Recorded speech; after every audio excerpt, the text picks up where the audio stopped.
तर भिवंडीमध्ये काँग्रेस आणि भाजप कार्यकर्त्यांमध्ये तुफान हाणामारी झाली। काँग्रेसची रॅली भाजपच्या कार्यालयासमोरून जाताना वाद झाला। काँग्रेस कार्यकर्ते घोषणाबाजी करत असल्याने दोन्ही पक्षांमध्ये वाद झाला।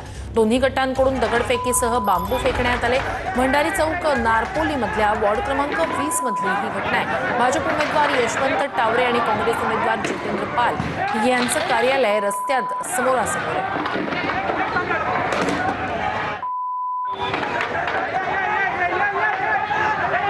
ही दृश्य आपण पाहतोय। काँग्रेस आणि भाजप कार्यकर्त्यांमध्ये समोरासमोर असलेल्या ऑफिसेसमध्ये ही अशी हाणामारी झालेली आहे। रस्त्यात आमने सामनेच ही ऑफिसेस आहेत आणि कार्यकर्त्यांनी खुर्च्यांची फेकाफेक केलेली आहे। पोलिसांकडून या सगळ्या ठिकाणी परिस्थिती नियंत्रणात आणण्याचा प्रयत्न केला जात होता, मात्र जोरदार घोषणाबाजी, एकमेकांना इशारे देत एकमेकांच्या अंगावर बांबू फेकण्यात आले।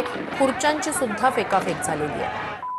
त्यांनी डायरेक्ट आम्ही तिथे प्रचार करत असताना आम्हाला डायरेक्ट येऊन, आम्ही लेडीज होतो पुढे, आम्हाला डायरेक्ट येऊन धक्काबुक्की केली आणि सांगितलं इथे उभं राहून प्रचार करायचा नाही, इथे आम्ही तुम्हाला उभं राहून देणार नाही, हा आमचा एरिया आहे। पूर्ण सीसीटीव्ही चेक करू शकता। आमच्या लेडीजच्या हातात, कोणाच्याच हातात काय नाही, दगड नाही, खुर्ची नाही, काठ्या नाही, काय नाही। जसं माझ्या वडिलांना 2017ला संपवलं तसं आता माझ्या आईला पण संपवायचं आहे।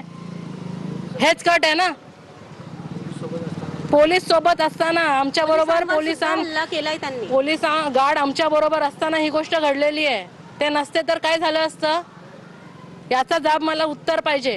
आणि आज जर इथे FIR झाली नाही तर मी इथे उपोषण करणार।